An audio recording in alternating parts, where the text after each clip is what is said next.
आज हम दो बात करेंगे। एक तो हम आज वेद मंत्र जो पढ़ने वाले हैं वो वेद मंत्र है तीन वेदों में, ऋग्वेद में भी, यजुर्वेद में भी और अथर्ववेद में भी, और यही तैत्तिरीय आरण्यक में भी ये वेद मंत्र है। तो बहुत यूनिक वेद मंत्र है।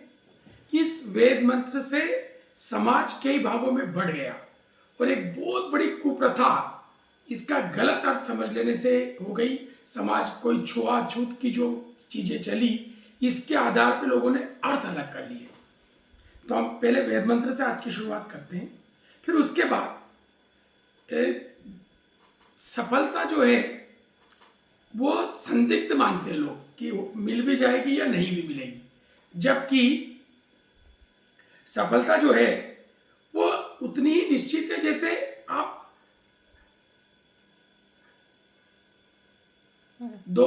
एक भाग हाइड्रोजन और दो भाग H2O जो है ना, दो भाग हाइड्रोजन एक भाग ऑक्सीजन मिला के आप पानी बनाते हैं तो कभी उसमें शंका नहीं होती है। तो ऐसे ही सफलता भी उतनी ही निश्चित है, लेकिन उसको प्रोसेस से है। तो हम उसके सफलता के लिए दो चीजें भी हम तय करेंगे।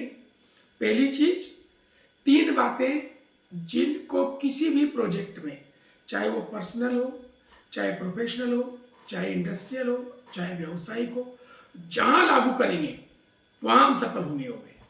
उन तीन बातों को हम सुनेंगे आज। और जब सफल हो जाते हैं तो भी हम परेशान रहते हैं। तो परेशानी से निपटने के चार कारण ताकि हमारी हम सफलता को पूरा एंजॉय कर सके, वो ये 7 बातें भी हम समझेंगे। बिल्कुल सूत्रात्मक बातें हैं। तो आइए सबसे पहले वेद मंत्र को समझें। इस वेद मंत्र का सायणाचार्य हुए उन्होंने, और बाकी जो कई परंपराओं से 200 साल पहले तक जो गलत अर्थ हो गए, उस गलत अर्थ में जो पहले इसका मैं गलत वाला अर्थ बताता हूँ, फिर इसका रियल अर्थ पे आएंगे। वेद मंत्र है, यजुर्वेद में भी है, अथर्ववेद में भी है और ऋग्वेद में भी है। 3 वेदों में, और तैत्तिरीय आरण्यक है उसमें भी ये वेद मंत्र है। तो पहले मैं वेद मंत्र पढ़ता हूँ। ब्राह्मणो अस्य मुखम आसीत् बाहु राजन्यः कृतः उरु तदस्य यद वैश्यः पद्भ्याम शूद्रो अजायत। जो प्रचलित अर्थ है इसका, जो अर्थ लंबे समय तक फैल गया और सायण ने भी इसको स्वीकार कर लिया, सायणाचार्य ने भी, और विदेशियों ने भी इसका बहुत दुरुपयोग करा, मैक्स मुलर टाइप के लोगों ने। तो वो जो अर्थ है पहले वो समझ लीजिए। अब ये सही अर्थ नहीं है लेकिन समझ लीजिए। इसका अर्थ यह है कि प्रजापति के मुख से ब्राह्मण पैदा हुए। ब्राह्मणों अस्य मुखम आसीत्, जो गलत अर्थ, जो प्रचलित अर्थ जो करते हैं लोग, ब्राह्मणों अस्य मुखम आसीत् बाहु राजन्य कृता, प्रजापति की भुजाओं से क्षत्रिय पैदा हुए। राजन्य होता है क्षत्रिय। उरु तदस्य यद वैश्य, और जो पैर की जो जंघाएं हैं उनसे वैश्य पैदा हुए। और पद्भ्याम शूद्र हो जाए, और जो शूद्र है वो पैर से पैदा हुए। इसलिए मान लिया कि ब्राह्मण सबसे ऊंची जाति और शूद्र जो है सबसे नीची जाति। इसलिए छुआछूत, परंपरा, जातिगत झगड़े बहुत लंबे समय तक चलते रहे। यह है इसका प्रचलित अर्थ, जो गलत है। अब इसका एक एक शब्द का हम अर्थ करते हैं। देखिए, पहले एक चीज, इसको अर्थ को समझने से पहले ये कर लेते कि हम ये वेद मंत्र पढ़ क्यों ऐसा है, किस लिए हमें और क्यों पढ़ना चाहिए। जब ये आपके पास मोबाइल है ना, अब आज के घर में टॉर्च नहीं, आजकल इसमें टॉर्च है, तो क्यों होना चाहिए टॉर्च? जब अंधेरा हो जाए तो प्रकाश दिखाए, जब लाइट चली जाए या लाइट नहीं हो जाए या सूरज नहीं हो। ऐसे जीवन में जहां जहां अंधकार है, जब रास्ते रुक जाए, कुछ भी नजर नहीं आए, वहां ये जो वेद मंत्र है, जो ज्ञान है, ये उस वक्त काम करते हैं प्रकाश दिखाने का। इसलिए पढ़ना जरूरी है। और दूसरी बात है और महत्वपूर्ण, क्यों पढ़ना जरूरी है। देखिए, अभी हम जो जिंदगी जी रहे हैं, जो कुछ हम कर रहे हैं, ईमानदारी से यदि सोचे तो उसकी दो वजह है। हम जो जिंदगी में जो कुछ करते हैं सुबह से शाम तक, 24 घंटे, 12 महीना, घर से भी, वर्क फ्रॉम होम में भी, और फैक्ट्री में भी, और ऑफिस में भी, जो कुछ कर रहे हैं उसकी दो वजह है। और वो दो वजह ऐसी है जिनके लिए पशु भी करता है। वो है डिजायर और फियर। एक तो हमने जरूरत और पैदा कर ली, या जरूरत है, और दूसरा डर। हमारे जितने काम हैं, उन कामों को यदि आप गहराई से जी मैं क्यों कर रहा हूं, तो दो चीजें उनके मूल में निकलेगी, एक डर और एक जरूरत। ये पशुओं में भी होती है, और पशु बहुत ज्यादा होती है। आप कभी कई देशों में गए होंगे, तो बहुत से देशों में समुद्री जो जीव है उनके शो होते हैं। डॉल्फिन बहुत बड़ी मछली होती है, बहुत भारी मछली होती है, लेकिन वो पानी पे डांस कर लेती है, चल लेती है, नमस्ते कर लेती है, मल्टीपल एक्टिविटीज कर लेती है। लेकिन आप उस वक्त यदि देखेंगे पीछे, कई बार कई जगह पक्षी जो है वो इशारों में काम कर लेते हैं किसी व्यक्ति के, कई जगह शेर भी कर लेते हैं, कुत्ते कर लेते हैं। उसके मूल में देखेंगे तो दो चीजें आपको नजर आएगी। जैसे ही वो मछली उस गतिविधि को करती है, तो वो जो उसका ट्रेनर है, वो जो उसका प्रशिक्षक है, वो उसको जो है क्या करता है, तुरंत एक मांस का टुकड़ा उसके मुंह में डाल देता है। उस मांस के टुकड़े के लालच में वो जो चाहे वो करती है, और उसका अभ्यास हो जाता है। उसको मालूम है कि ऐसा करने पर फिर ये मिलेगा। आपके घर में कुत्ता है, बंदर है, बिल्ली है, उनको भी आप ये करने पे ये मिलेगा, जैसे आपने कर दिया तो वो उस एक्टिविटी को करेंगे। तो एक तो डिजायर और दूसरा डर। ऐसा नहीं किया तो डंडा पड़ेगा, ऐसा नहीं किया तो मार पड़ेगी। तो उस डर में भी करते हैं।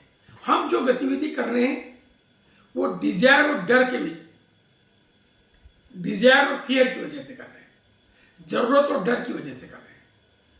हम उससे अलग हटके जिंदगी को जी सके, डिजायर को समझ सके और डर से बाहर निकल सके, इसलिए वेद मंत्र पढ़ रहे हैं। इसलिए सही ज्ञान का होना बहुत जरूरी है। सही ज्ञान के नहीं होने पे, जैसे आप छोटी सी चीज में ही परेशान हो जाते हैं। आप किसी शहर में जा रहे हैं और आपको वहां के रेलवे स्टेशन पे जाना है, एयरपोर्ट पे जाना है, शेयर आपके लिए नया है, और आपने किसी से रास्ता पूछा और उसने गलत रास्ता बता दिया, तो वो गलत ज्ञान आपको आपकी ट्रेन छुड़वा देगा, आपकी फ्लाइट छुड़वा देगा, आप गलत दिशा में चल जाएंगे। लेकिन यदि सही ज्ञान हो तो आप ठीक जगह ठीक समय पे पहुंच जाएंगे। आजकल ये काम गूगल मैप करने लग गया है। तो जीवन में जैसे रास्ते के लिए गूगल मैप जरूरी है, इसी जिंदगी को सही रास्ते पर ले जाने के लिए ज्ञान जरूरी है। तो वो ज्ञान होगा तो हम लोग जिंदगी को जी पाएंगे। वेद मंत्र पर आने से पहले इसलिए मैं आपसे बात करना चाहता हूँ, अभी हमारी पूरी जो जिंदगी है वो जिंदगी जीने की तैयारी में गुजर रही है। क्या ये कर लेते हैं ताकि जिंदगी अच्छे से जी सके, ये कर लेते हैं ताकि जिंदगी अच्छे से जी लेते, और वो कुछ नहीं कर पाते और जिंदगी पूरी निकल जाती है। तो जिंदगी जीने की तैयारी में जिंदगी न गुजर जाए, डिजायर और फियर से बाहर निकले, इसलिए सही ज्ञान का होना चाहिए, जरूरी है। इसलिए हमको वास्तविक ज्ञान पढ़ना पड़ता है। इसलिए वो आध्यात्मिक ज्ञान ही हो सकता है, वेद मंत्र ही हो सकते हैं। इसलिए हम ये सारी जिंदगी जी रहे हैं, इसलिए सारी चीजें कर रहे हैं। तो आइए वेद मंत्र की शुरुआत करते हैं कि ये सही क्या है। आपने इस वेद मंत्र का प्रचलित अर्थ समझ लिया कि मुंह से ब्राह्मण पैदा हुआ, यहां से क्षत्रिय, जो घुटने के ऊपर का हिस्सा है उससे जंघाओं से जो है वैश्य पैदा हुआ, और जो पैर है उससे शूद्र पैदा हुआ। ये इसका प्रचलित अर्थ है। जब ऐसे अवैज्ञानिक अर्थ होते हैं तो लोग धर्म से दूर भागते हैं। धार्मिक ग्रंथों से दूर भागते हैं। लेकिन क्योंकि कौन विश्वास करेगा कि मुंह से तो न ब्राह्मण पैदा हुए, न बनिया पैदा हुए, न क्षत्रिय पैदा हो, कुछ भी पैदा हो ही नहीं सकता। भुजाओं से बच्चे पैदा नहीं हो सकते, मुंह से नहीं हो सकते, पैर से नहीं हो सकते, घुटने के ऊपर के हिस्से से नहीं हो सकते, और नीचे तलवे से भी नहीं हो सकते। तो जब नहीं हो सकते और हम कह रहे हैं कि हुआ, और उसी के आधार पर वर्ण मान लिया, उसी में ये ऊंचा और ये नीचा, इस अवैज्ञानिक अर्थ से ब्राह्मण समाज का, या यूं कहे कि वैदिक समाज का, या यूं कहे हिंदू समाज का, या बहुत बड़ा नुकसान हुआ, बहुत बड़ा नुकसान हुआ। तो आइए इसका सही अर्थ समझते हैं। सही अर्थ समझने के लिए देखिए, एक एक शब्द को पहले समझ लेते हैं। पहला शब्द है ब्राह्मण। ब्राह्मणों, यहां पे विसर्ग हो जाएगा तो ब्राह्मण, ब्राह्मण का अर्थ ब्राह्मण। अस्य, इसका। ब्राह्मणों अस्य जो शब्द है मैंने लिख के भेजा आपको, ब्राह्मण अस्य, ऐसे संधि विच्छेद होगा। तो ब्राह्मण इसका। मुखम, मुख, क्लियर। आसित, आसित का मतलब हो गया। ब्राह्मण इसका मुख हो गया। बाहु, बाहु इन दोनों भुजाओं को बोलते हैं, बाहु भुजाएं दोनों। राजन्य क्षत्रिय, कृतः, बाहु राजन्य कहते हैं, पहली लाइन पूरी हो गई। कृत है ना, मान लिए, मैंने दोनों भुजाओं को क्षत्रिय मान लिए। उरु, उरु है ना, जो घुटने के ठीक ऊपर का हिस्सा होता है उसको उरु बोलते हैं। जो हमारे जब आप कसरत करते हैं ना, तो इस उरु का बड़ा महत्व, इसको जितना मजबूत होगा उतना आप दौड़ पाएंगे। और इस जितने जो दंड बैठक होते हैं उसमें इसका मजबूती का काम होता है। तो उरु जो घुटने के ऊपर का हिस्सा है, जिसको जंघाएं भी बोल सकते हैं, तो वो जो उरु है, तत् वही, उरु तत्, तदस्य का तत् अस्य होगा, उरु तत् अस्य। उरु वही इसकी, और आगे यत वेश्या, जो वेश्य है, मतलब जो जांघें हैं वो इसकी वेश्य है। और आगे पदभ्याम शूद्र अजायत। पदभ्याम पंचमी है, ये विभक्ति आप जानती हैं। पदभ्याम दोनों पैरों से, इनकी कल्पनाओं से, उपमा से। शूद्र अजायत, शूद्र और अजायत का अर्थ होता है पैदा हुआ, और इसलिए इसको पूरे को पैदा हुआ मान लिया। अब इसको हम समझते हैं। देखिए, रसायन और बाकी लोगों ने जो इसका प्रचलित अर्थ है वो मैंने आपको बता दिया। ये वेदों में एक पुरुष सूक्त है, जो वेदों को समझने वाले लोग हैं उनको समझ में आ जाता है। जो पुरुष सूक्त है उसमें एक लुप्त उपमा अलंकार होता है। एक उपमा अलंकार तो आप सब समझते हैं। उपमा मतलब उदाहरण देकर के बात को कही जाए। अलंकारिक भाषा में किसी से किसी की उपमा के, ये इसके जैसा है, ये होती है उपमा। थोड़ा सा कठिन शब्द ये विषय आगे थोड़ा सा, तो थोड़ा सा आप धैर्य रखिएगा, समझ में आएगा। तो लुप्त उपमा अलंकार का मतलब होता है कि उपमाओं की श्रृंखला, अनगिनत उपमाएं, एक साथ बहुत सारे उदाहरण, बहुत सारी तुलनात्मक उसकी उससे उपमा दे दी जाए। ये उसके जैसा है, ये चंद्रमा जैसा है, ये सूर्य जैसा है, चांदनी जैसा है, इसका चेहरा चंद्रमा जैसा है, ये तो वो उसकी उपमा दे दी गई। तो लुप्त उपमा तक उपमाओं की श्रृंखला। इस पुरुष सूक्त जो है, इसका में लुप्तोपमा अलंकार होता है, और ये पुरुष सूक्त का ही ये वेद मंत्र है। इस वेद मंत्र में पुरुष सूक्त है, जो पुरुष सूक्त है वेदों का, उसका ये हिस्सा है। तो साहब, और पुरुष का मतलब ये भी अर्थ में बता देता हूं। पुरुष और स्त्री ये विभाग, पुल्लिंग स्त्रीलिंग, ये वेदों में नहीं होते, क्योंकि वो आत्मा जो है ना, आत्मा को पुरुष ही माना गया है। महिला के शरीर में भी जो आत्मा है वो भी पुरुष ही है।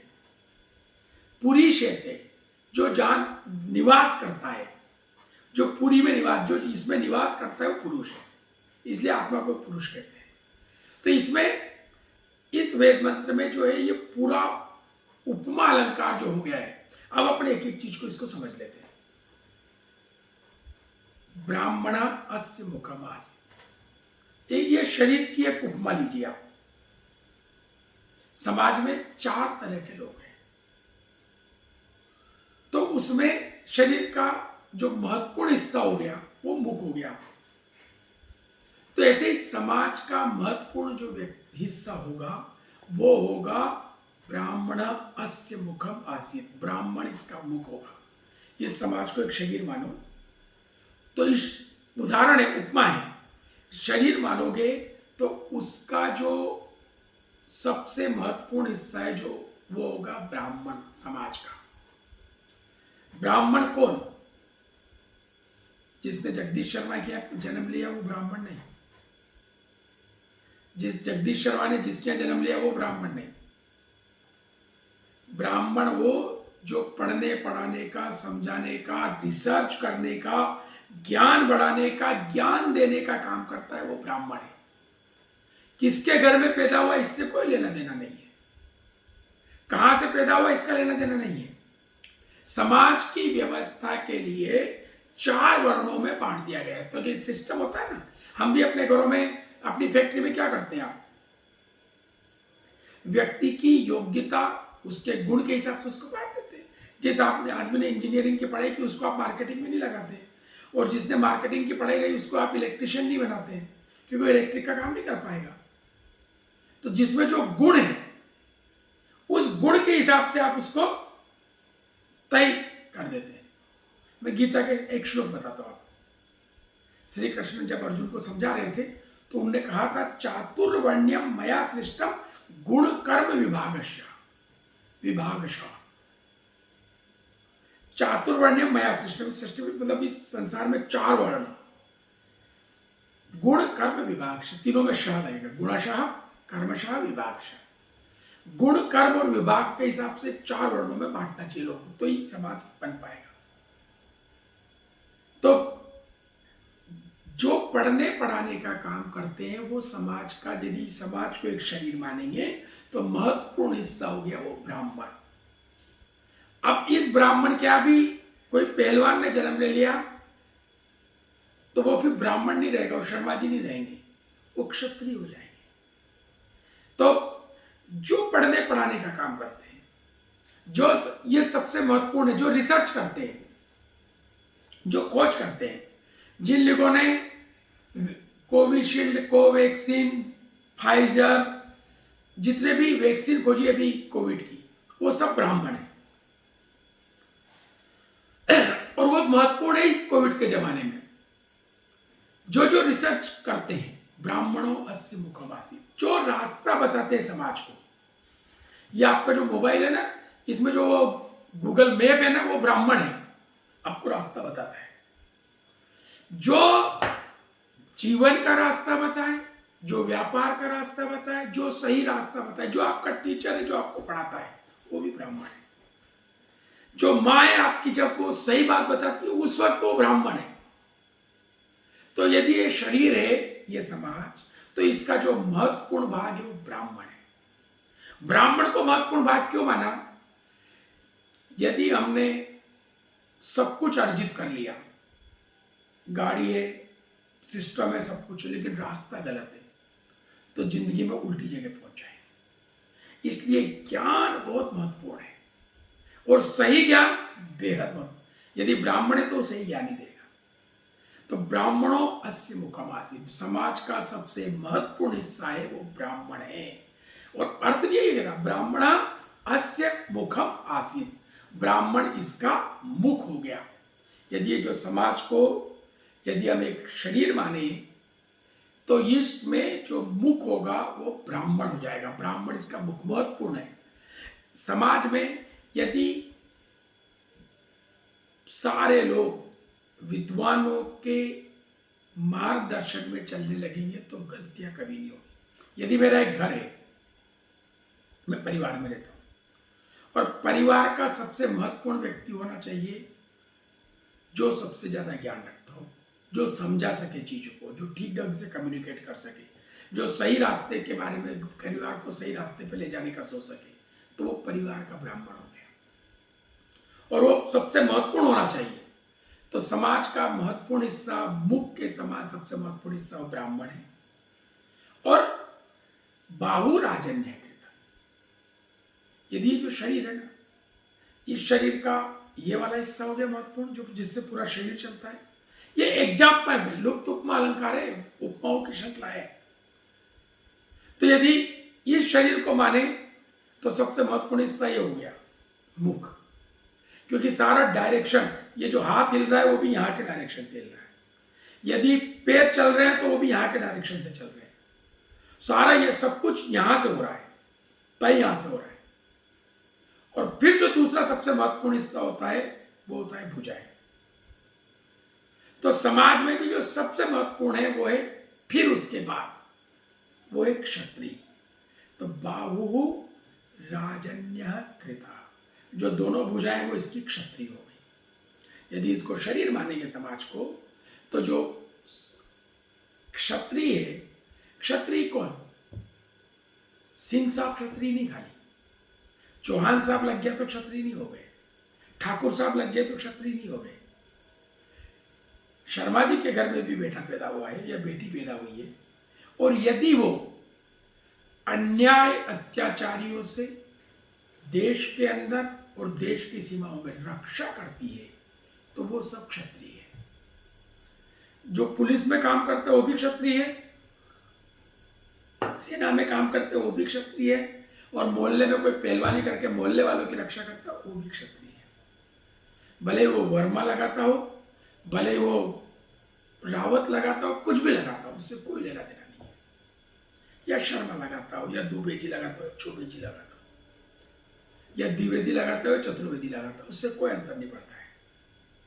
हर वो व्यक्ति क्षत्रिय है जो अन्याय अत्याचार किसी भी गलत चीज से रक्षा करता हो, जहां जो रक्षक की भूमिका निभाता है वो क्षत्रिय है। वो सब क्षत्रिय है।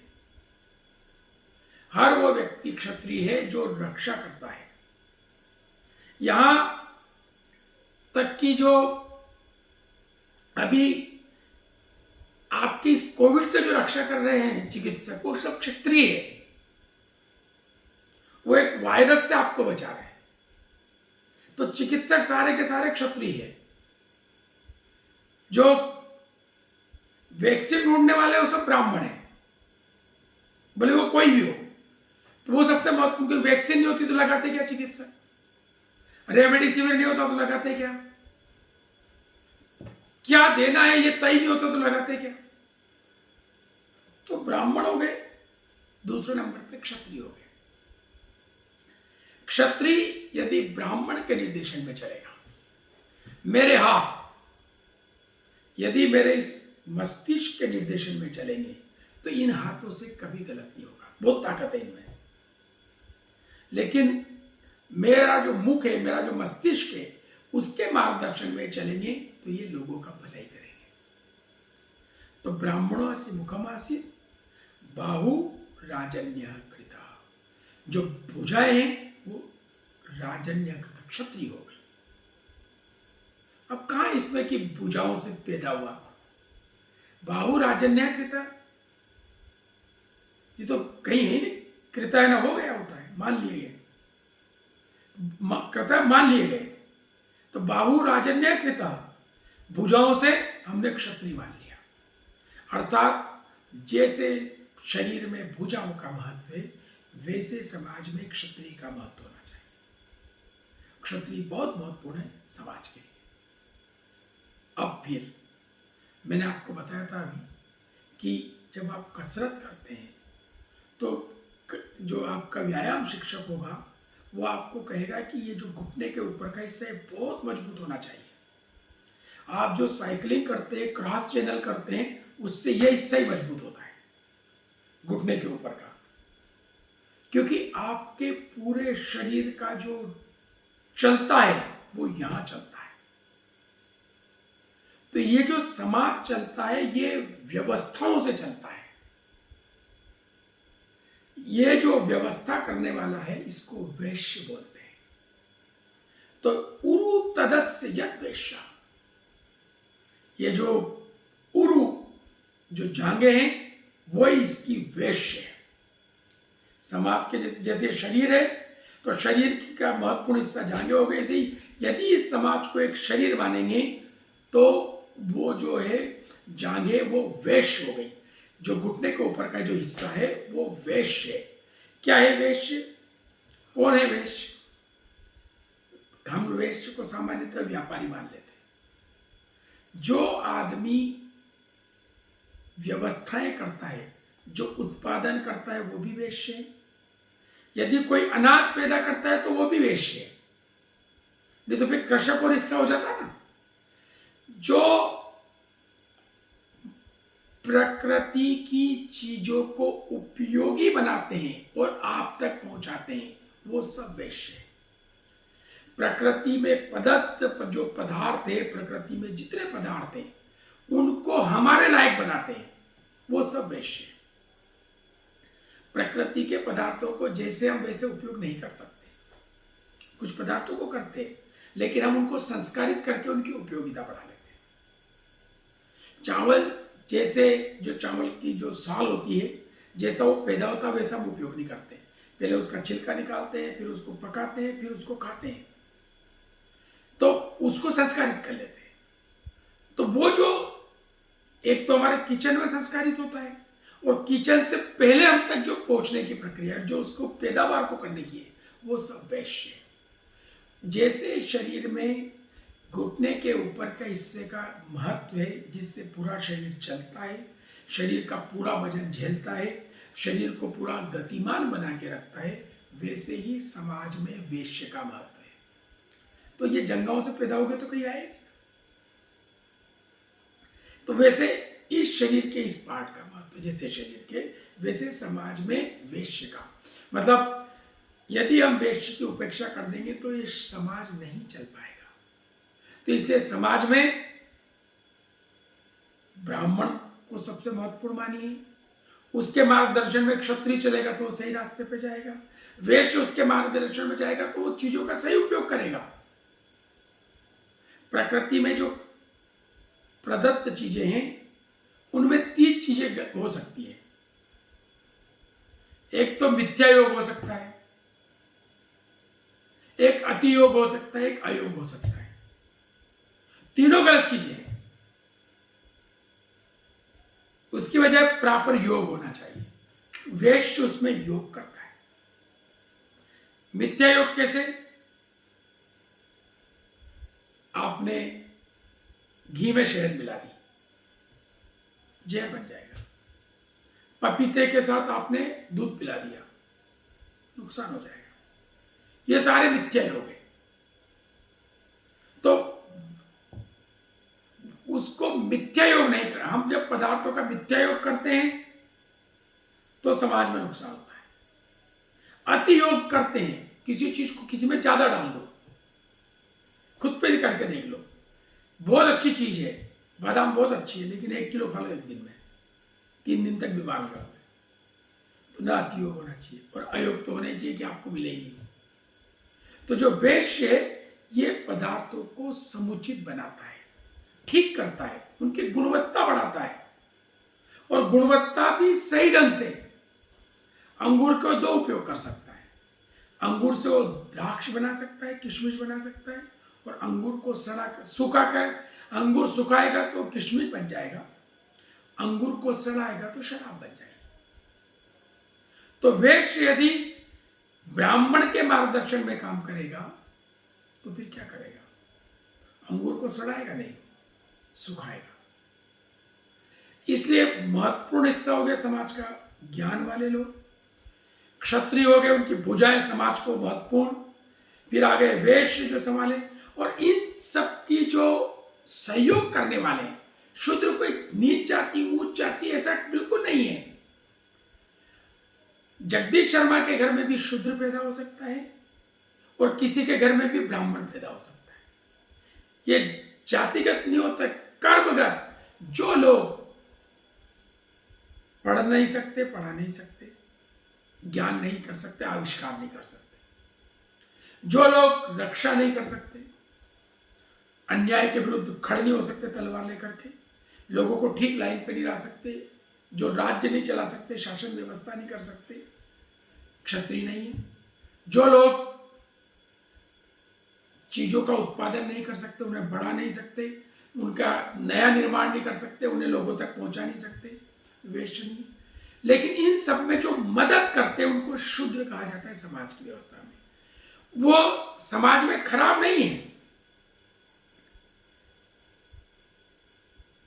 पदभ्याम शूद्र अजायता, जो पैर है ना, आपका जो शरीर है, कितना अच्छा मुख हो, कितनी अच्छी भुजाएं हो, कितनी अच्छी जंघाएं हो, यदि कदम न चले तो ये ऐसा कैसे रखा रहेगा? शरीर ही काम का नहीं रहेगा, आपकी जिंदगी खराब हो जाएगी, आपके जीवन से गति खत्म हो जाएगी। बहुत महत्वपूर्ण है पैरों का महत्व शरीर में। तो जैसे शरीर में पैरों का महत्व है, वैसे समाज में जो मेहनत करने वाले लोग हैं, जो भी मेहनत करते हैं, वो सब शूद्र है। वो भले जगदीश शर्मा के पैदा हो, किसी गुप्ता जी के पैदा हो, किसी अग्रवाल साहब के पैदा हो, किसी विजयवर्गीय जी के पैदा हो, कहीं भी पैदा हुआ हो, जो मेहनत करते हैं वो सब शूद्र है। और समाज में उनका महत्वपूर्ण हिस्सा है, उनका उतना ही महत्व है जितना पैरों का महत्व है शरीर के लिए। पैरों के न होने पर शरीर की जीवन की गति रुक जाएगी। इसी तरह से समाज में यदि मेहनत करने वाले लोग नहीं है, क्योंकि ये शब्द जो है शूद्र बहुत हल्के रूप में उपयोग करते रहे हैं, इसलिए इसको भूल जाइए। शूद्र वैसे ही शब्द है जैसे ब्राह्मण शब्द है, वैसे ही शूद्र भी शब्द मानेंगे यदि, तो वो जैसे शरीर में पैरों का महत्व, ऐसे ही समाज में शूद्र का महत्व है। और जैसे पैर से उसको पैदा हुआ मान लीजिए, वो मेहनत को, तो जहां जहां मेहनत है, ज्ञान के साथ जो मेहनत है, क्षत्रियता के साथ जो मेहनत है, वैश्यता के साथ जो मेहनत है, वो सब शुद्धता है। लेकिन वो कोई हल्कापन नहीं, खराब नहीं, वो मेहनत समाज का महत्वपूर्ण हिस्सा है। तो ये जो वेद मंत्र है, ये समाज को 4 हिस्सों में बांटता है, 4 डिपार्टमेंट। जैसे आपकी फैक्ट्री है, आप किसी को भी कहीं भी लगा दोगे तो काम नहीं चलेगा ना। जो लोग जिस योग्यता के हैं, जो मैंने अभी आपको गीता का कहा था, गुणश्च कर्मश्च विभागश्च, गुण के हिसाब से उनका कर्म तय कर दो और कर्म के हिसाब से उनका विभाग तय कर दो, डिपार्टमेंट बना दो। पहले गुण, जिसमें जो गुण है वो उस काम को सबसे बढ़िया कर पाएगा। तो यदि आपको सफल व्यापारी बनना है तो आप क्या करते हैं? जिस आदमी को अकाउंट आता है उसको गेट पे खड़ा करते हैं, और जिस आदमी रक्षा कर सकता है, पहलवान है, मजबूत है, उसको अकाउंट में लगाते हैं क्या? नहीं लगाते। क्या करते हैं? आप जिसको अकाउंट आता है उससे अकाउंट का काम करवाते हैं, जिससे इलेक्ट्रिक का काम आता है उससे इलेक्ट्रिशियन का काम करवाते हैं। मान लो एक व्यक्ति ने डिग्री ली इलेक्ट्रिशियन की 1 मिनट के लिए, लेकिन सुरक्षा अच्छी कर सकता है, तो आप उसको मना कर दीजिए। और उसे इलेक्ट्रिक का काम कम आता है, भले इलेक्ट्रिशियन की डिग्री है, इंजीनियरिंग किया हुआ उसने इलेक्ट्रिक में, लेकिन अच्छा यदि वो सुरक्षा कर्मी है तो उसको वहां लगा दीजिए। तो वहां लगा देंगे तो आप वो काम बेटर, गुण के हिसाब से तय करिए, डिग्री के। हमारे यहाँ भी जो हो रहा है ना, कि आदमी डिग्री ले लेता है, कुछ भी डिग्री ले ली, उसमें उसकी रुचि नहीं थी तो उन कामों को सीख नहीं पाया, सिर्फ उसके बाद डिग्री है, वो सीए बन गया है, लेकिन अकाउंट्स में रुचि नहीं थी उसकी। तो वहां वो गलतियां करता रहा, कैसे भी करके हो गया पास, तो बढ़िया सीए तो नहीं कर पाएगा, अच्छा प्लान तो नहीं कर पाएगा अकाउंट्स का। लेकिन हाँ, पढ़ा तो अच्छा है, ज्ञान है उसमें, तो उसको ब्राह्मण बना दीजिए ना। तो गुण के हिसाब से उसका उपयोग, तो गुण के हिसाब से कर्म तय करिए और कर्म के हिसाब से 4 विभाग तय कर दिए। गुण के हिसाब से कर्म तय किया कि ये ब्राह्मण है, क्षत्रिय है, वैश्य, शूद्र है। गुण के हिसाब से 4 कर्म है और इन 4 कर्म के हिसाब से 4 विभाग है। और शरीर का उदाहरण देके इस वेद मंत्र में यह समझाया गया है कि जैसे शरीर में महत्वपूर्ण है, शूद्र भी बहुत महत्वपूर्ण है, लेकिन लीडरशिप, यदि मेहनत करने वालों की लीडरशिप होगी समाज में तो वो आगे का नहीं सोच पाएंगे, फिर वो डिजायर और फियर में काम करते रहेंगे पूरी जिंदगी। लेकिन ब्राह्मण के नेतृत्व में तो फिर वो जिंदगी को जी पाएंगे, फिर वो दुनिया के हिसाब से अपने फैसले नहीं बनाएंगे, अपने फैसले से दुनिया बदलेंगे। दुनिया में जितने कामयाब लोग हुए उन्होंने अपने फैसलों से दुनिया को बदल दिया है, और जितने लोग नाकामयाब हैं वो दुनिया के डर से अपने फैसले रोज बदलते रहते हैं। ये नहीं चलेगा, ये क्या कहेगा, समाज क्या कहेगा, ऐसा क्या होगा। ये आपको ब्राह्मण सिखाएगा। ब्राह्मण सिखाएगा कि आपने जीवन में तय कर लिया, मान लिया कि हार है तो हार जाओगे, और ठान लिया कि जीतना है तो जीत जाओगे। दुनिया की कोई ताकत नहीं। दुनिया में जितने लोग हारे हैं ना, वो लोग हारे हैं जो लड़े नहीं है। जो लोग समस्याओं से लड़ते हो कभी हारते नहीं है। लेकिन जो शुद्र मानसिकता का है, खराब नहीं है शुद्र, लेकिन यदि इतना विचार है तो वो उतना ही चल पाएगा जितना उसको रास्ता नजर आएगा, और ब्राह्मण को आगे का भी रास्ता नजर आ जाएगा। ब्राह्मण गूगल में आखिरी तक का पता है कहां जाम लगा हुआ है, कहां से मुड़ना है, कहां से राइट, कहां से लेफ्ट, आज ही बता देगा। भले 5 मतलब इस वक्त बता देगा, भले 50 किलोमीटर बाद राइट आने वाला हो, इस वक्त भी आप देख सकते हो उसको जूम करके। वो ब्राह्मण, तो गूगल मैप आपका ब्राह्मण है। अब आप, और जो आपका ड्राइवर है वो क्षत्रिय उस वक्त, वो आपको लेके जा रहा है, जो गाड़ी आपकी वो क्षत्रिय है। जब आप ड्राइव मतलब चल रहे हैं, एग्जाम्पल है, तो इसका मतलब ये गूगल मैप जो है ब्राह्मण पैदा हो गया उस वक्त के लिए। एग्जाम्पल है कि यदि आप यात्रा कर रहे हैं तो गूगल मैप ब्राह्मण, ड्राइवर आपका क्षत्रिय, जो उपलब्ध करा रहा उस गाड़ी को पेट्रोल, जो शक्ति दे रहा है वो आपका वैश्य हो गया, और जो ब्रेक हो रहा है और जो पहिए घूम रहे हैं स्पीड से वो शुद्ध हो गए। चारों का बात है, लेकिन पहिए तय करे कि कहां जाना है, पता नहीं कहां जाएंगे। तय कौन करता है? गूगल मैप तय करता है कि कहां से राइट, कहां से लेफ्ट। चलता पहिया ही है, चलता पहिया ही है, मुड़ता पहिया ही है। गूगल मैप नहीं मुड़ता है, लेकिन वो डायरेक्ट करता है। ऐसे ही समाज में, ऐसे ही आपके व्यापार में, ऐसे ही जीवन में। तो ये वेद मंत्र है। इस वेद मंत्र में इसलिए ब्राह्मण को महत्वपूर्ण, तो ब्राह्मण शर्मा जी नहीं, द्विवेदी जी नहीं, व्यास जी नहीं, चतुर्वेदी जी नहीं। ब्राह्मण वो जो आगे का सोच सके, ब्राह्मण वो जो सही रास्ता दिखा सके, ब्राह्मण वो जो अंधेरे में प्रकाश करवा सके, वो ब्राह्मण है। उसे दिखता है आगे का रास्ता। तो वो जो ब्राह्मण है जो विचार दे सके, जो विचार दे सकता है वो ब्राह्मण है,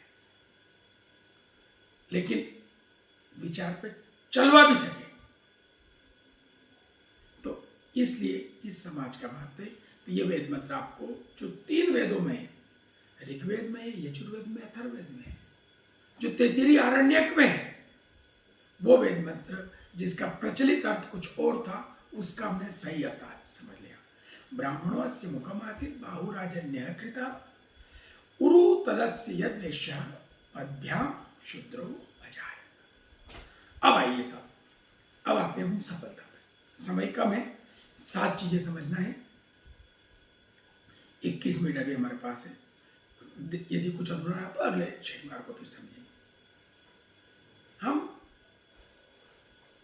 कुछ चीजें की तरह सफलता को क्यों नहीं मान सकते? जैसे आपने मकान बनाया तो आपका जो आर्किटेक्ट होता है और आपका जो कंस्ट्रक्शन वाला आदमी होता है, वो जब शटरिंग डाल करके छत डालता है, 10-12 दिन बाद वो तरे वरे करने के बाद शटरिंग को खोल देता है, तो बिना सहारे के वो छत टिक जाती है। उसे शंका रहती है पता नहीं टिकेगी कि नहीं टिकेगी। रहती है क्या? नहीं रहती है ना। तय है, उसको विश्वास होता है कि छत शटरिंग हटाने के बाद भी कंटिन्यू रहेगी और कई सालों तक रहेगी। क्यों?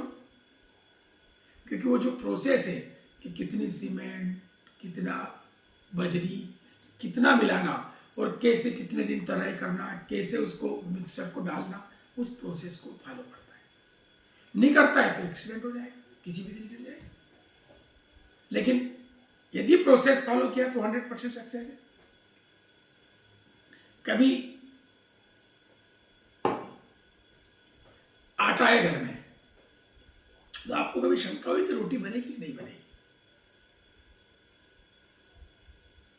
आटे को यदि आप डायरेक्ट तवे पे डाल देंगे तो आटा जल जाएगा, हलवा तो बन जाएगा पर रोटी नहीं बनेगी। यदि आपको बनाना आता है,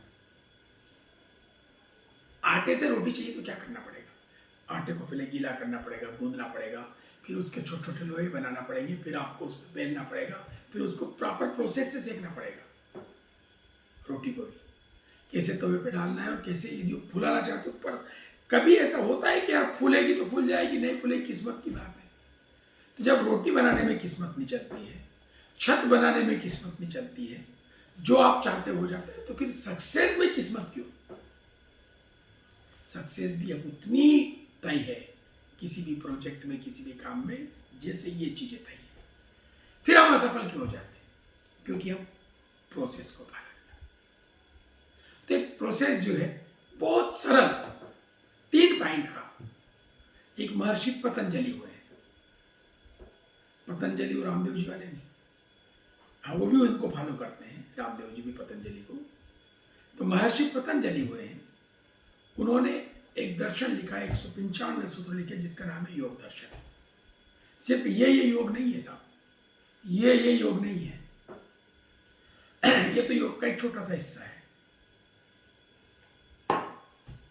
तो उसमें उन्होंने क्रिया योग, सक्सेस के लिए जो काम को 100% सफलता पे ले जाना, उसके लिए जो है 3 बातें बताइए। वो सूत्र है आधी लाइन का, वो मैं बता देता हूं, आप रट लीजिए उसको। तपः स्वाध्याय ईश्वर प्रणिधानानि क्रिया योगा, ये सफलता का सबसे मूल मंत्र है। क्या? पहला तप, फिर स्वाध्याय, फिर ईश्वर प्रणिधान। अब आप कहोगे कि इसमें से आपको कहां से आ गई सफलता? तप से, स्वाध्याय से, ईश्वर प्रणिधान से। आप जो भी काम करना चाहते हो वहीं 3 पॉइंट को फिट करिए। पहला तप। तप का जो प्रचलित अर्थ लगा लेते हैं वो ये मान के चलते हैं कि वो जो अभी कुंभ मेला गया ना वहां पे हरिद्वार में, तो वो जो मारा जाता है, एक पांव पे खड़ा होता है, वो तपस्वी है। वो जो आग लगा के उसके पास बैठा रहता है, वो तपस्वी है। वो जो हिमालय में चला जाता है, वो तपस्वी है, वहां जाके तपस्या करता है।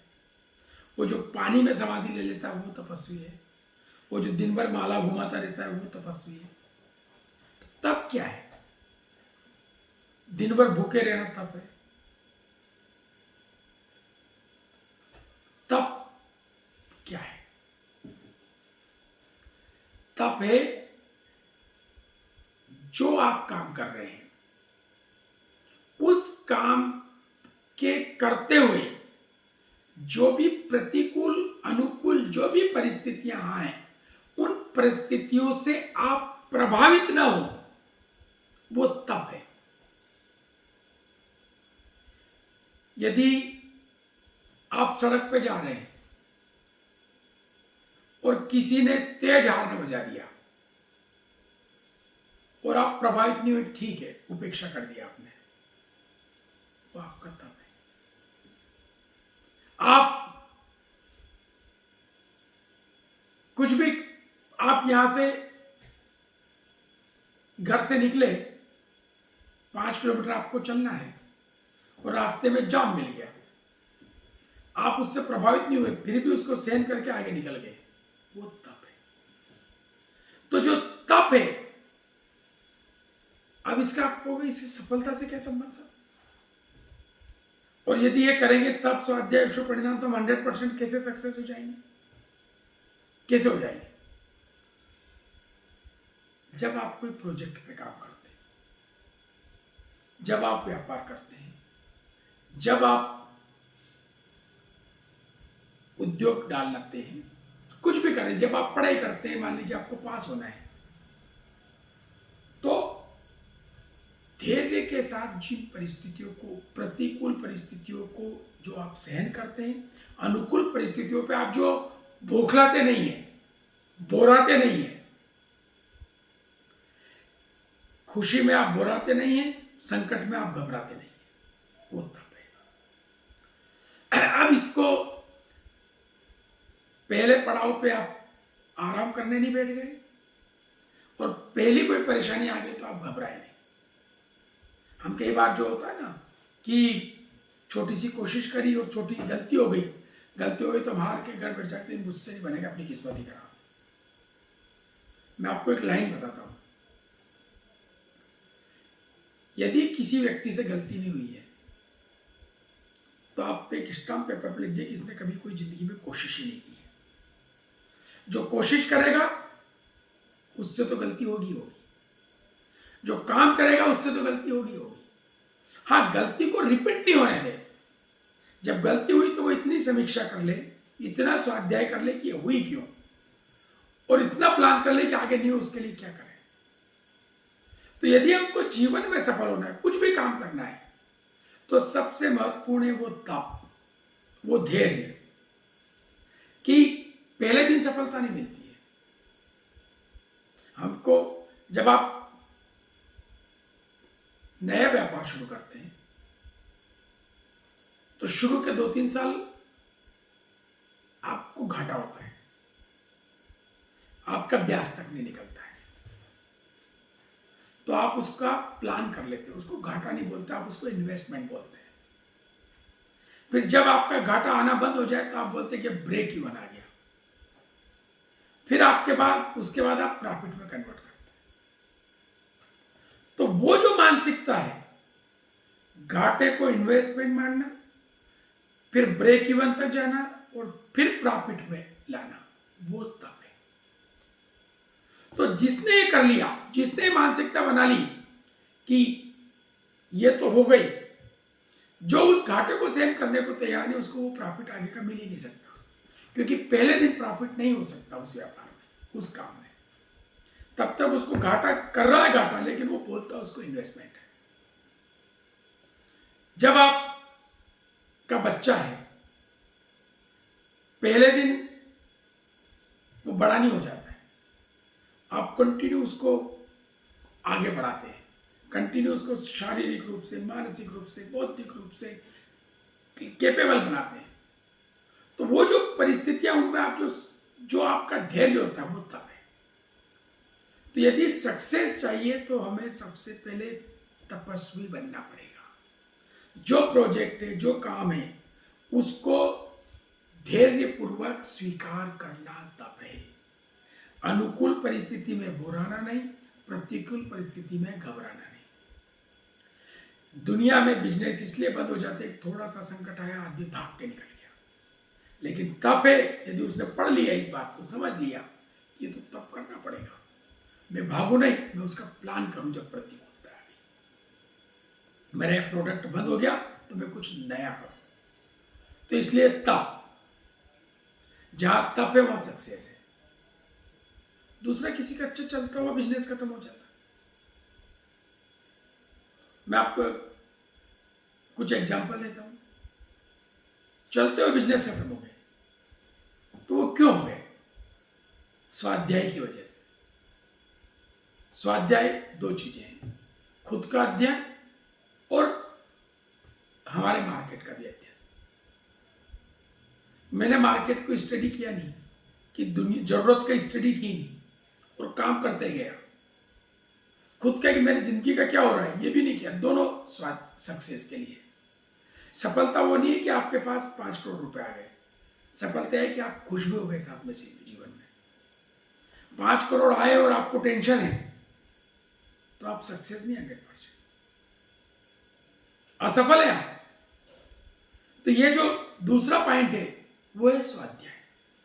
स्वाध्याय का मतलब केवल पुस्तक पढ़ना नहीं है, खुद की स्टडी करना मात्र नहीं है। मैं आपको कुछ एग्जाम्पल देता हूं जो आपकी जानकारी में है। एक कंपनी थी जो 1975 के आसपास, 80 के आसपास, जब मैं तो 5-7 साल का हुआ करता था, लेकिन उस वक्त उसमें काम करने वाले आदमी सबसे स्मार्ट लोग मार्केटिंग के माने जाते थे। 1980 के आसपास, 75-80 के आसपास उस कंपनी ने मशीनें बनाई थी, और इतनी महत्वपूर्ण कि उस मशीन से जो प्रोडक्ट निकल रहा था उसको लोग कंपनी के नाम से बोलते थे। अब मैं उसका नाम बताता हूं। उसका नाम था जीरोक्स कंपनी। जीरोक्स कंपनी ने फोटोकॉपी मशीनें बनाई, और इतनी बड़ा ब्रांडिंग हो गई कि लोग फोटोकॉपी को जीरोक्स के, इसकी 4 जीरोक्स करा लो। मैंने उसके प्रोडक्ट को लोग कंपनी के नाम से बोलने लगे, जीरोक्स। और इंडिया में भी जीरोक्स, मोदी में काम करने वाले लोग सबसे स्मार्ट लोग माने जाते थे। तो एक ऐसा प्रोडक्ट बनाने वाली कंपनी जिसका प्रोडक्ट ही मतलब जिसमें जो फोटोकॉपी है लोग उसको जीरोक्स बोलने लग गए। वो जीरोक्स कंपनी ने खूब मशीनें बनाई। उस जीरोक्स कंपनी ने पहले बड़ी मशीन बनाई, फिर पोर्टेबल बनाई, फिर कलर फोटोकॉपी बना दी, मल्टीपल काम करती रही, लेकिन उसने स्वाध्याय नहीं किया। जब उसने स्टडी नहीं की, आगे का नहीं सोचा, उसने ब्राह्मण को महत्व नहीं दिया, जो ब्राह्मण वाला पार्ट था कंपनी का उसको महत्व नहीं दिया। इस कंपनी से मिलता जुलता प्रोडक्ट था। इस कंपनी का भी कोई नाम लेने वाला भी नहीं मिलता, कोई ज्यादा प्रोडक्ट भी नजर नहीं आते। उस जीरोक्स कंपनी जो उसकी कैटेगरी का काम था, उसके जैसा काम था, वो था उसको प्रिंटर बनाना था। लेकिन प्रिंटर जो है जीरोक्स ने नहीं बना के एचपी ने बनाया। कारण स्वाध्याय नहीं किया। तब तो किया, खुद को फैला तो लिया। स्वाध्याय करेंगे तो जीरोक्स पे प्रिंटर बना था, लेकिन नहीं किया तो किसने बना लिया? एचपी ने बना लिया। तो जब हम व्यापार में, जब हम जो भी काम कर रहे हैं जीवन में, यदि हम उसमें स्टडी करेंगे, 2 स्टडी, एक खुद के लिए भी करते रहिए और एक व्यापार के लिए, कि मार्केट कहां जा रहा है, लोगों की जरूरतें कहां हैं। जब जरूरत बदल गई और आप वो चीज बनाते रहेंगे तो काम की नहीं है ना साहब। आप मान लो चार्जर बनाते हैं, नोकिया जो शुरू आता तो पिन, वो लंबी डंडी वाला, अब वो चार्जर नहीं बिकेगा ना आपका। नोकिया नहीं बिकता तो चार्जर कहां से बिकेगा? और आप बनाए जा रहे हैं, तो आप शूद्र वाला काम तो करते जा रहे हैं, लेकिन ब्राह्मण वाला काम आपने नहीं किया। आपको अपनी फैक्ट्री में भी चारों को वैसे ही बनाना पड़ेगा जैसे शरीर का हिस्सा है। टॉप पे ब्राह्मण, बीच में क्षत्रिय, उससे थोड़ा डाउन पे वैश्य, और लास्ट में शूद्र, मेहनत करने वाला। आपने मेहनत करने वालों को टॉप पे बिठा दिया, बनाए जाओ, प्रोडक्शन किए जाओ। आपकी जो मशीन वो आपकी शुद्ध है, प्रोडक्शन करते रहे। अरे आपने स्टडी नहीं की, स्वाध्याय तो ब्राह्मण करेगा ना, खुद के बारे में भी और मार्केट के बारे में भी। आप खूब मेहनत कर रहे हैं। एक घटना है, बाजार में पुस्तक बिकती है, monk who sold his Ferrari, साधु जिसने अपनी कार बेच दी। वो एक अमेरिका के एक वकील के बारे में है, प्रसिद्ध वकील, मुझे नाम नहीं याद आ रहा। वो चार्टर उसके पास, टीम उसके पास, एक पोर्ट से निकले तुरंत हेलीकॉप्टर से एयरपोर्ट से अगला शहर से फिर हेलीकॉप्टर, फिर वहां के नजदीक कोर्ट, और खूब बहस करे और खूब ब्रिलियंट। खूब बड़ा नाम हो गया, लेकिन एक दिन वो कोर्ट में बहस करते करते बेहोश हो गया। जिंदगी इतनी स्ट्रेस वाली बन गई और बेहोश हो गया। कुछ दिनों बाद होश आया, फिर वो घूमने के लिए उन्होंने कहा तुम थोड़ी जगह बदल लो। तो भारत आया, यहाँ उसने कुछ साधुओं को देखा, तो उन्होंने कहा जिंदगी तो इनकी ज़्यादा मज़ेदार है। मैं तो इतना कमा के, इतने मेरे पास चार्टर, इतना पैसा, मैं तो बहुत स्ट्रेस में जीता। तो उसने अपना सब कुछ छोड़ दिया। फिर उस पर कुछ लोगों ने पुस्तक लिखी, बड़ा विषय है, उसने स्वाध्याय नहीं किया कि मैं पैसा तो बहुत कमा रहा हूं, लेकिन उस पैसे से मैं अपने परिवार को ठीक बना पा रहा हूं नहीं। यदि मैं बहुत पैसे कमा रहा हूं और मेरा परिवार ठीक नहीं बन रहा है, मेरे बच्चे गलत दिशा में जा रहे हैं, तो मेरे लिए पैसा किस काम का। लेकिन मैं स्वाध्याय कर लूंगा तो मैं पैसे के साथ साथ परिवार को भी संभाल। यदि मैं स्वाध्याय कर लूंगा, मैं खूब प्रोडक्शन कर रहा हूं, लेकिन मार्केट 5 साल बाद इसका नहीं आएगा या मार्केट बदलने वाला है, तो मैं उस चीज का प्रोडक्शन शुरू कर दूंगा। तो यदि मैं वो चीज का प्रोडक्शन शुरू करूंगा तो मेरा काम चलेगा। तो स्वाध्याय बहुत जरूरी है सफलता के लिए। पहला तप और दूसरा स्वाध्याय। यदि मैंने तप कर लिया और मार्केट की स्टडी करता रहा, तो मुझे दुनिया की कोई ताकत असफल नहीं हो सकती। मैं काम शुरू करने से पहले स्वाध्याय कर लूं कि क्या चलेगा, मेरा व्यापार असफल हो सकता है क्या? बिल्कुल नहीं हो सकता, बिल्कुल भी नहीं हो सकता। मेरा परिवार असफल हो सकता है कि मैं कभी बच्चों में फेल हो सकता हूं क्या? जो लोगों की एक शिकायत होती है कि उनके बच्चे उनकी नहीं सुनते हैं। पहले दिन वो बच्चे पैदा हुए, बड़े हो गए क्या? वो तो 3 किलो का पैदा हुआ था, वो तो खड़ा भी नहीं हो सकता था, वो तो बोल भी नहीं सकता था। जो बच्चा पैदा हुआ वो तो रोता था, उसको यदि भूख लगे तो उसके पास तो एक ही माध्यम था कम्युनिकेशन का, रोना। भूख लगे तो रो देता था, प्यास लगे तो रो देता था, गीला हो जाए तो रो देता था, मच्छर काट ले तो रो देता था। मैंने वो तो बोल भी नहीं सकता था। और वो किसके कंट्रोल में था? किसके पास था? आपके पास। लेकिन आपने जो है, फिर आप कैसे असफल हो गए कि वो आपके जैसा नहीं बन पाया, आपके विचारों के अनुकूल नहीं बन पाया, आप जो चाहते थे वो नहीं बन पाया, क्योंकि आपने उस पर तप और स्वाध्याय दोनों चीजें नहीं की। यदि ये करते तो वैसा हो सकता था क्या? कभी नहीं हो सकता। तो दुनिया में कुछ भी असफल नहीं होगा यदि हम स्वाध्याय करते रहे। पहला तप, दूसरा स्वाध्याय, 100% मिलेगी। हम भाई, जो ब्राह्मण होता है जो गूगल मैप है, उसको तो मालूम है ना कि वहां लास्ट में वहां पहुंचाऊंगा मैं तो कभी भी फेल नहीं होता है। ब्राह्मण जब आप कोई चीज प्लान करें तो 4 हिस्से कर लें। सिर्फ मेहनत को आगे मत लाइए, पहले ब्राह्मण को आगे लाइए, फिर क्षत्रिय को लाइए, फिर वैश्य को लाइए, लास्ट में शूद्र को लाइए। तो हम डायरेक्ट टूट पड़ते काम पे, टूट डायरेक्ट शूद्र बन के काम मत करिए, ब्राह्मण से शुरुआत करिए, प्लान पूरा करिए। जो प्लान है आपके काम का वो ब्राह्मण है। तो हमारे काम का जो प्लान है और उसको, उस परिस्थिति को पूरा अपने आप को बना लेते, तब स्वाध्याय पहले भी और चलते हुए में भी। आपने यदि स्वाध्याय किया कि आपकी कंपनी को क्या जरूरत है और आपने वो चीज प्रेजेंट की, तो आप कंपनी में कम महत्वपूर्ण हो सकते हैं क्या? कभी कभी नहीं हो सकते यदि आप नौकरी करते हैं। और आज जो 4 चीजें वो अगले सप्ताह बताएंगे, 4 चीजें नहीं बता पाएंगे। आज इन तीनों चीजों को बताएंगे। जो तीसरी चीज है ईश्वर प्रणिधान, उस पर मैं आ रहा हूं। सफलता के बाद कैसे जीना है ये हम अगले सप्ताह बात करेंगे, अगले शनिवार की रोज 9 बजे। बहुत अच्छा, वो भी हम पतंजलि के एक मंत्र से करेंगे, सूत्र से करेंगे। तो वो हम करेंगे अगली बार कि 4 चीजें हैं जिनसे जिंदगी कैसे मजेदार बन जाएगी। लेकिन आज तीसरे पे आ जाते हैं। सफलता का तीसरा हिस्सा है ईश्वर प्रणिधान। ईश्वर प्रणिधान, प्रणिधान का मतलब तो होता है समर्पण कर दो और ईश्वर को समर्पित कर दो। अब आप कहोगे कि इसका क्या मतलब है?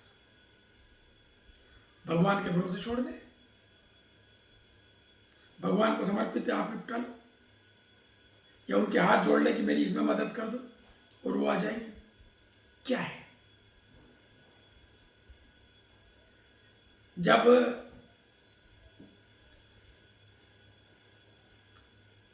आप काम शुरू करते हैं, व्यापार है मान लीजिए आपका, तो पहले दिन आपसे पहले आपके पिताजी दादाजी वो संभालते रहते हैं काम,